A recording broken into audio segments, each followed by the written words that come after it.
heavy blackout curtains hold the afternoon sun at bay, keeping the bedroom in a state of artificial midnight. My internal clock wakes me before the alarm has a chance to sound. It is 4 in the afternoon. My day is just beginning, while the rest of the city is thinking about winding down. I stretch, feeling the cool cotton sheets against my skin, and exhale a long, steady breath. There is no rush. There is only the routine. I rise and move to the bathroom. The tiles are cool under my bare feet.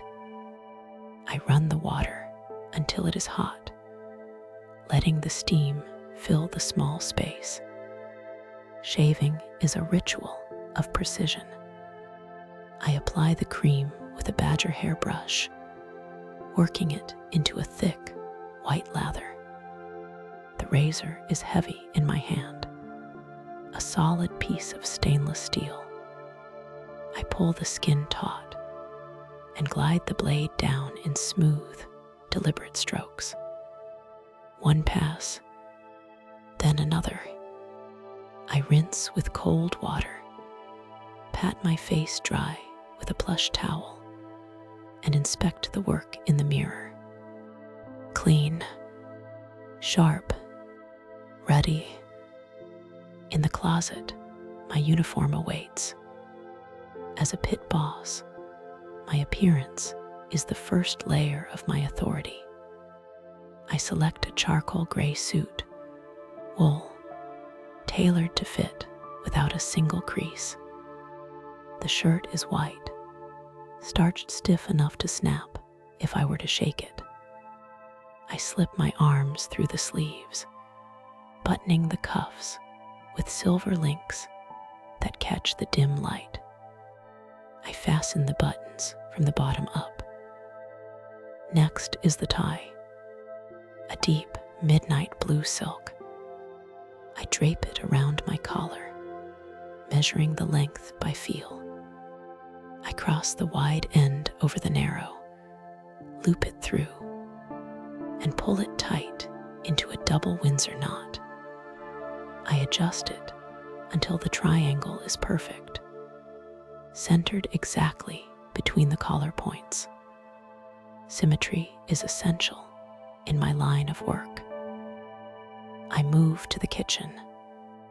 I grind the beans fresh, the low hum of the grinder, the only sound in the apartment. I brew a single cup of black coffee. I drink it standing at the counter, savoring the bitter warmth. Beside my cup, I arrange my pocket items: a heavy fountain pen, a small leather-bound notebook, my employee identification badge, a minimalist watch with a leather strap. I clip the watch to my wrist, checking the time. It is 4:45. I take the elevator down to the garage. The air outside is dry and still hot, holding the heat of the desert day. I get into my car, the leather seat warm against my back. I start the engine, and it settles immediately into a quiet, vibrationless idle. The drive to the casino is a transition. I merge onto the highway, keeping the car at a steady speed. To my left, the sun is beginning to dip toward the mountains, painting the sky in bruises of purple and orange. To my right, the city skyline is just starting to flicker awake. Neon signs buzz to life, fighting the twilight. I enjoy this time inside the cabin of the car. It is a sealed capsule of silence. I do not listen to the radio. I use the time to clear my mind, to organize my thoughts, prepare for the constant observation that my job requires. I take the exit for the employee parking structure. The concrete ramp spirals upward. I park on the 4th level, in the same spot I always use, perfectly centered between the white lines. The walk from the garage to the casino floor takes me through the back of the house. The corridors here are painted a neutral beige. The floor's polished linoleum that squeaks softly under my dress shoes. I pass the security checkpoint. I hold my badge to the sensor. It unlocks with a heavy magnetic thud. The guard nods to me, and I nod back. No words are needed. We are both professionals. I push through the heavy double doors and step out onto the floor. The atmosphere changes instantly. The air is cooler here, conditioned to a constant 68 degrees. It smells of ozone, expensive carpet, and faint perfume, even though the main shift is just changing over. The casino never truly sleeps. There is a low, ambient hum, the distant chime of slot machines, the murmur of early players, the soft clatter of chips. I walk toward the central pit, my designated territory for the night. The carpet is thick and plush, absorbing the sound of my footsteps. I feel the weight of the floor, the energy of the space. I approach the podium in the center of the table games area. The day shift boss is there, organizing paperwork. We exchange a brief greeting, a handover of information. He tells me about the high rollers expected later, the tables that have been running hot, and the dealers who are on break. I take my place at the podium. I pick up the phone to call surveillance. Just a quick check-in to let them know I am on the floor. I hang up and step down to walk the perimeter of my pit. I approach an empty blackjack table. The green felt is pristine, brushed free of dust. I run my fingertips over the bays. It is smooth, slightly fuzzy, cool to the touch. I check the chip tray. The clear plastic lid is locked tight. Through the transparent cover, I see the stacks of chips. Red, green, black. They are arranged in perfect columns, a geometric landscape of potential value. I verify the shoe, the discard rack, the paddle for the drop box. Everything is in its place. Everything is secure. I stand at the edge of the pit, hands clasped behind my back, watching the dealers file in for the evening shift. The lights above seem to brighten just a fraction. The stage is set. The work is about to begin. I step onto the plush carpet of the pit, crossing the invisible line that separates the chaos of the gaming floor from the sanctuary of the staff. This is my domain. It is an island of order amidst a sea of chance. The air here is cooler, circulated by massive vents high above that hum, with a white noise so constant it functions as silence. I reach to my belt and unclip the master key ring. It is heavy, a dense cluster of brass and steel that jingles softly against my hip. I enjoy the weight. It grounds me. My first task is the inventory. I approach table 4, a blackjack table draped in emerald green felt. The fabric is brushed perfectly smooth, devoid of dust or lint. The dealer, a man named Marcus with hands as steady as a surgeon, nods to me. We do not need to speak. He knows the rhythm as well as I do. I select a small silver key from my ring and slide it into the lock of the chip tray, known as the float. The mechanism yields with a satisfying mechanical clunk. I lift the clear plastic lid, setting it aside. Beneath the fluorescent lights, the chips gleam. They are arranged in rigid columns, color-coded and precise. I run my eyes over the stacks. This is visual mathematics. I do not need to touch them to know the count. I see the tower of red $5 chips, 20 high. I see the green 25s, also 20 high. I scan the black 100s. I note the solitary purple 500s in the back. My mind tallies the total instantly. I pick up the clipboard resting on the podium, uncapping my pen. The ink flows smoothly onto the paper as I verify the opening count. Marcus signs. I sign. The paper slides back onto the clip with a snap. The table is open. I move to the next station. Here we are introducing new decks.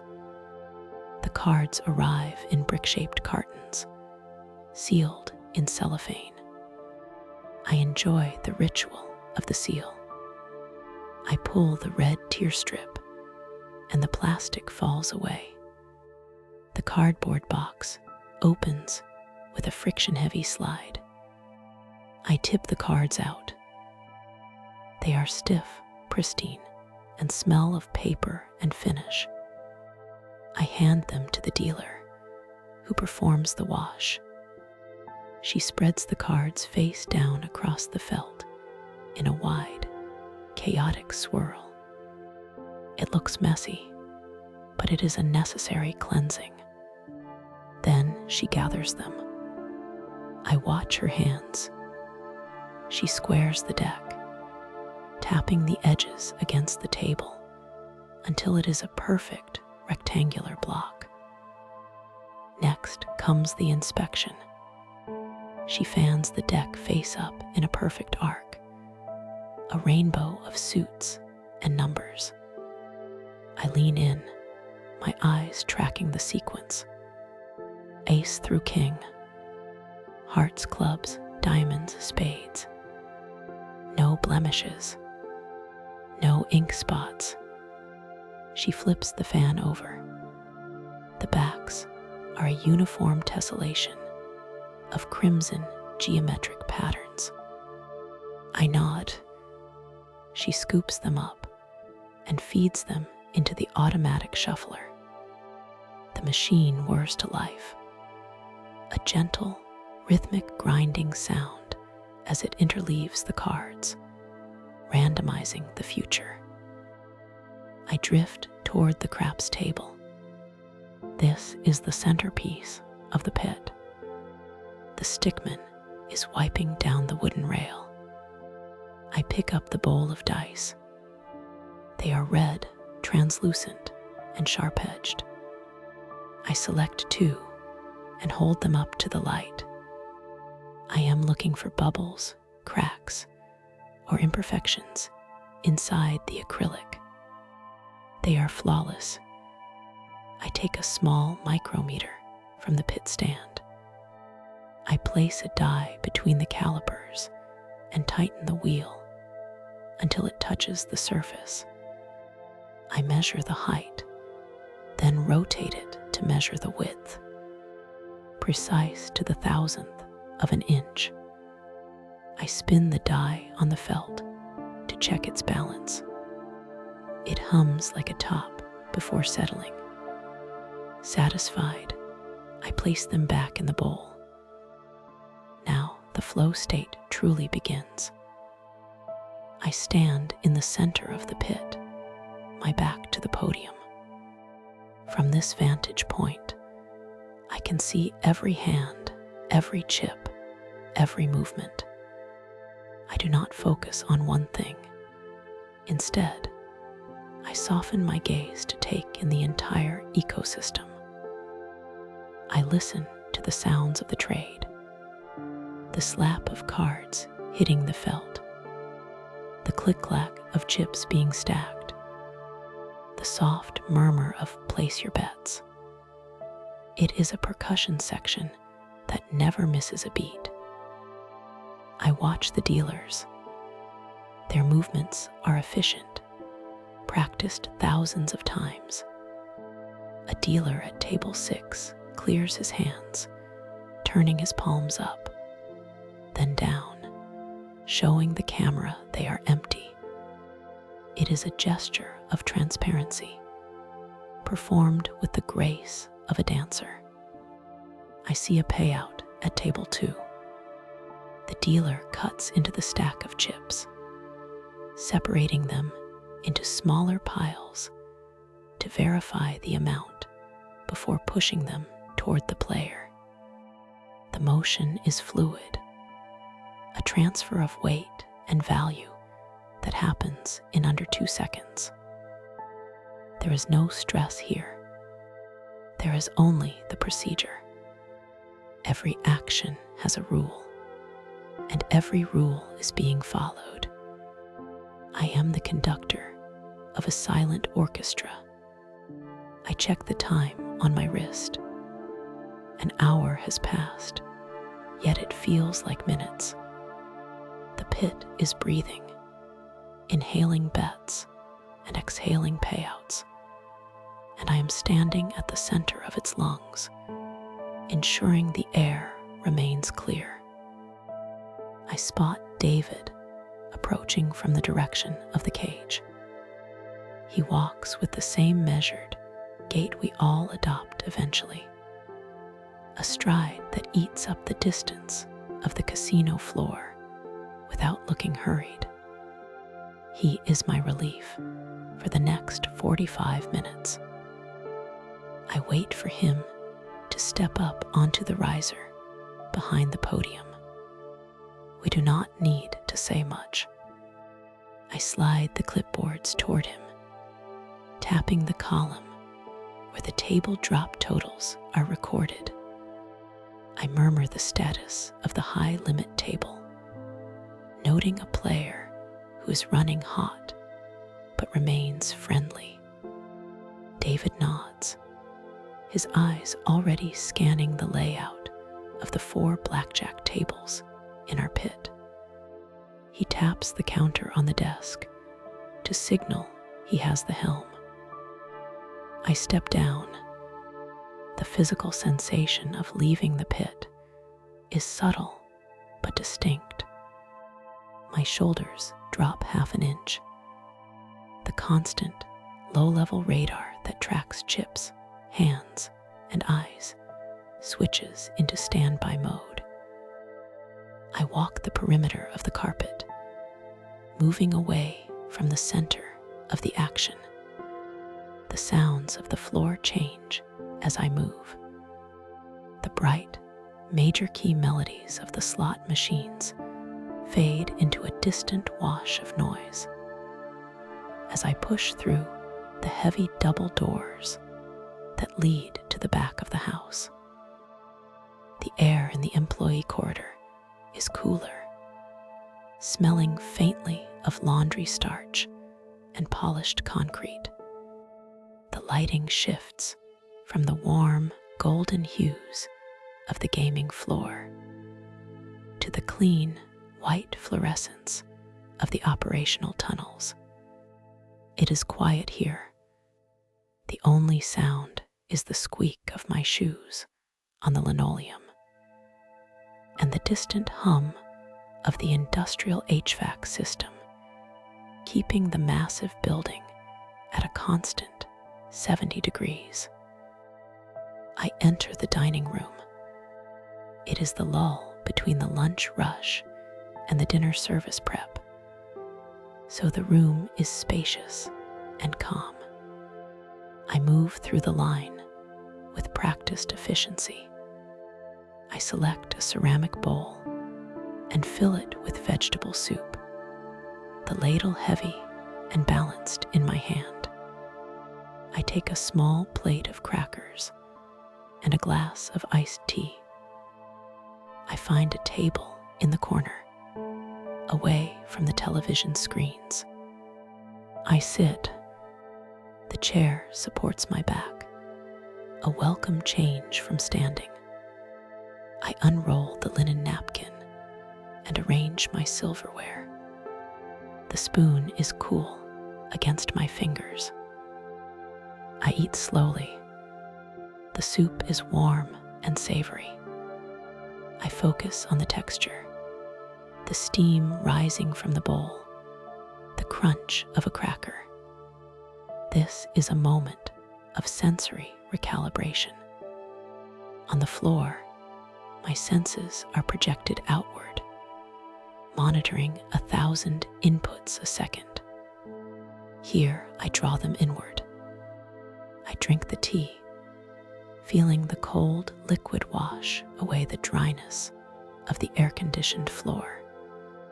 I watch the second hand on the wall clock sweep past the 12, the movement smooth and silent.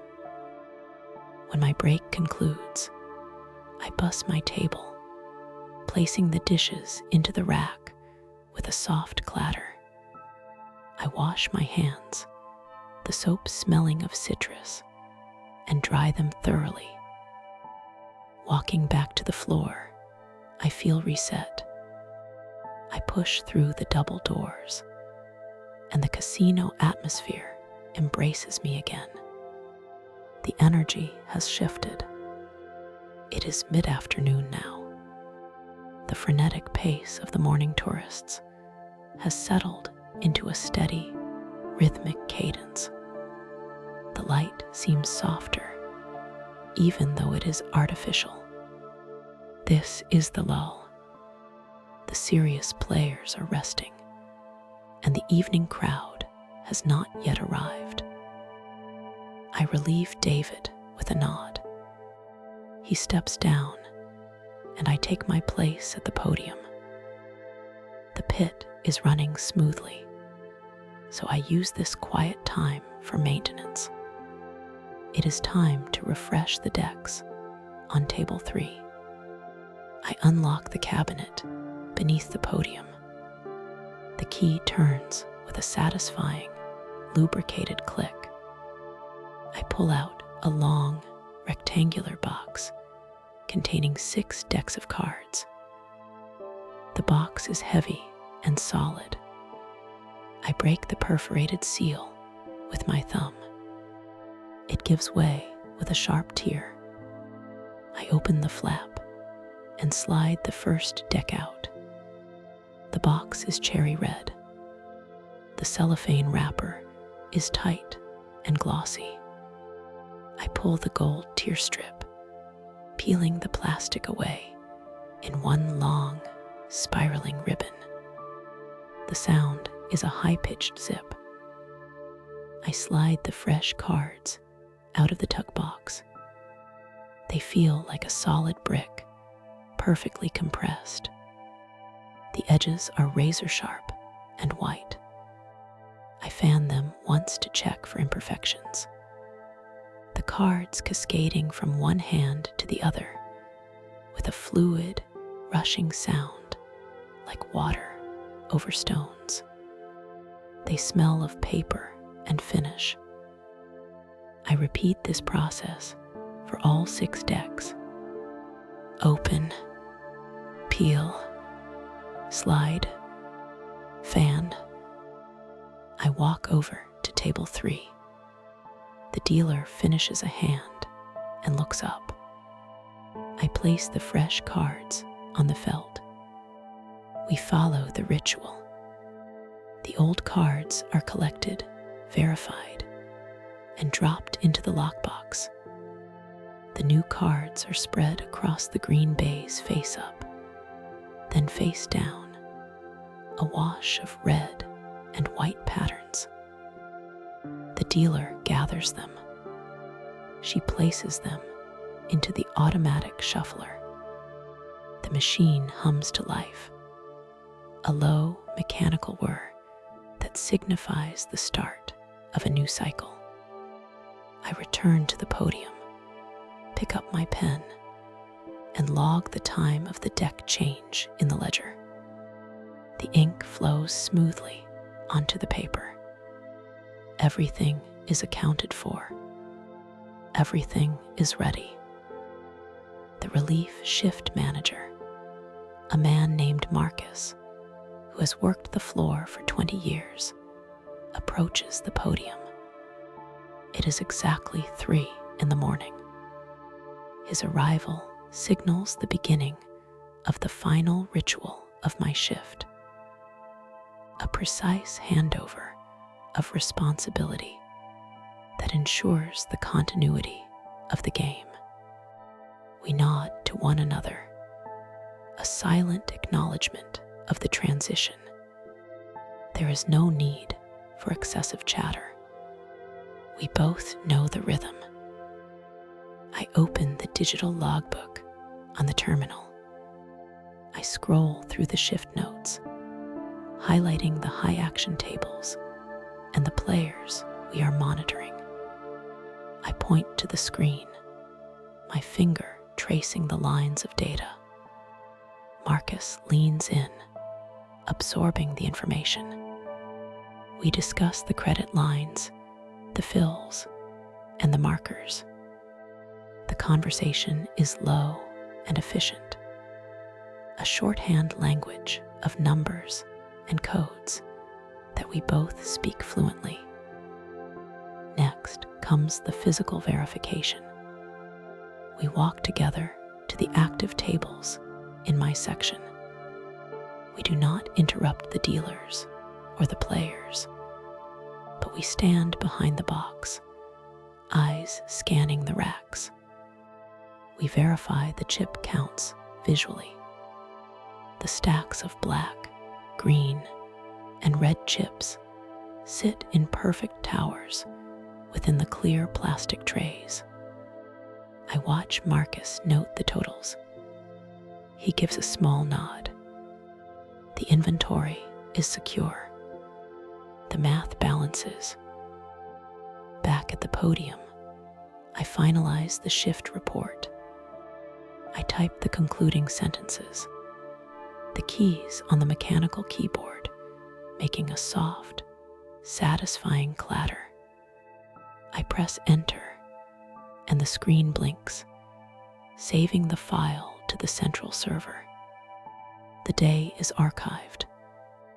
The record is permanent. I reach into my pocket and pull out the heavy ring of keys. These are the keys to the chip racks, the discard holders, and the podium itself. I hold them out, and Marcus takes them. The metal clinks as the weight transfers from my hand to his. It is the final release of authority. The floor is no longer mine to worry about. I step away from the podium and straighten my jacket.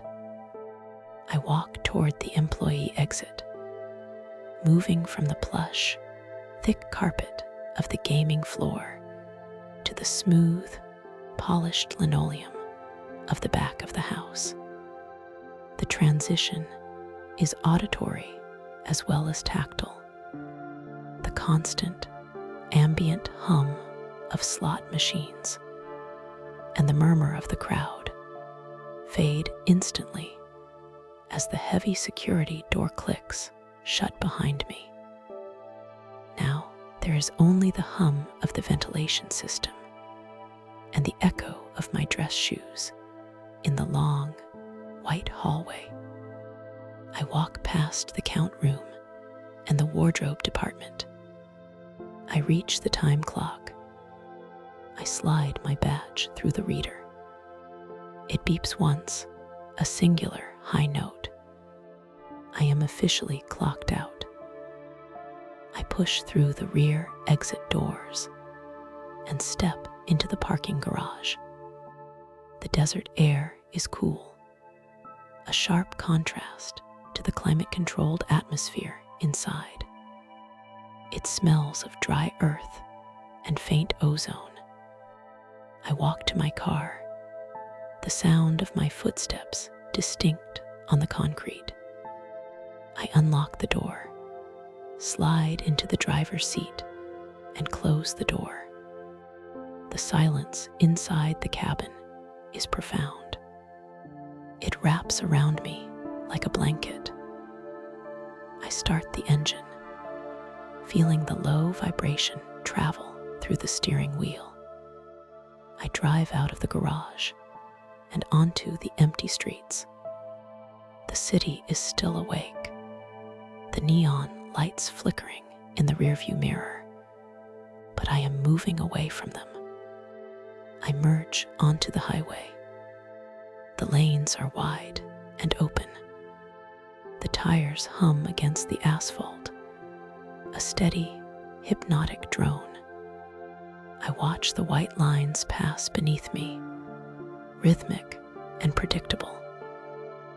When I arrive home, the house is still and dark. I lock the front door, the deadbolt sliding into place with a solid thud.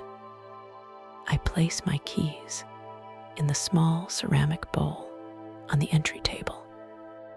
I loosen my tie, pulling the silk knot free, and unbutton my collar. I move to the bedroom.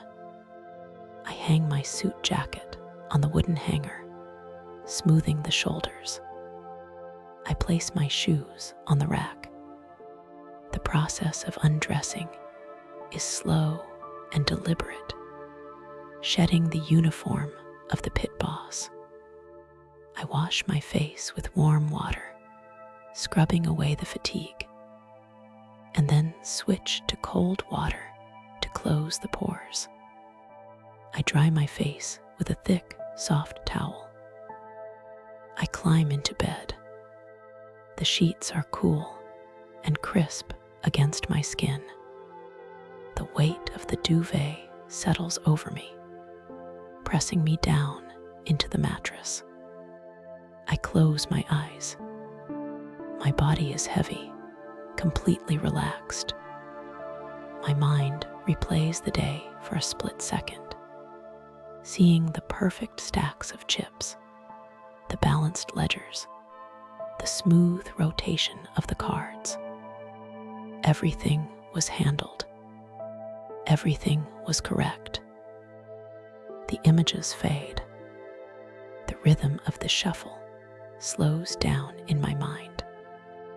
The noise of the casino is gone, replaced by the steady, slow beat of my own heart. I am safe. I am done. I drift into the deep, quiet dark.